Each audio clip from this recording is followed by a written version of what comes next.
അവന്റെ കയ്യിലേക്ക് ഫോൺ കൊടുക്കൂ. അവന്റെ കയ്യിലേക്ക് ഫോൺ കൊടുക്കൂ. പെട്രാഡി ടെറാഗോ ട്രയാഗോ സിൻഡ്രോം റിപ്പോർട്ട് ചെയ്യേണ്ട കാര്യം. മാഡം, ഈ അസുഖത്തിന്റെ പേര് ഈ ഫോണിലൊന്ന് പറയാവൂ. പെട്രാഡി ട്രയാഗോ ട്രിഡോങ്കോ സിൻഡ്രോം. എങ്ങനെ അവൻ ഭക്ഷണം കഴിക്കുന്നുണ്ടോ? മീൻകറി ഒഴിച്ച് കുഴച്ചടിച്ച് വാരി വാരി തിന്നുന്നു.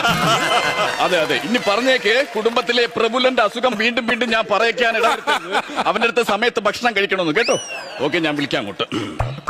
എനിക്ക് ചെക്കനെ ഒന്ന് കാണാൻ പറ്റുമോ പ്രബുലനെ? അയ്യോ, കാണാൻ പറ്റൂല. എന്താണ്? അന്യരെ ആരും അകത്തോട്ട് വിടൂല. മാത്രമല്ല, ഈ മേഡം ഈ രോഗിയെ മയക്കി കിടത്തിയിരിക്കുക. കണ്ടാ പറയൂലോ കേട്ടോ. ഉയർന്ന ഒരു പൊസിഷനിൽ നിന്നോണ്ട് ഒരു കല്യാണം കഴിക്കാത്ത ചെറുപ്പക്കാരനോ വന്നപ്പോ ഹോസ്പിറ്റലിൽ വന്നപ്പോ അവനെ മയക്കല്ലേ മിണുക്കാട്ടി. എങ്ങനെയാ മയക്കി അവനെ മയക്കിട്ട് നിങ്ങൾക്ക് എന്ത് ചെയ്യാനാ? ഓപ്പറേഷന് വേണ്ടിട്ട് മരവിപ്പിച്ചിട്ടിരിക്കുവാന്ന് മയക്കി കിടത്തേക്കുവാന്നാ ഞാൻ പറഞ്ഞത്. സോറി അത് മാത്രം കുടുംബത്തിൽ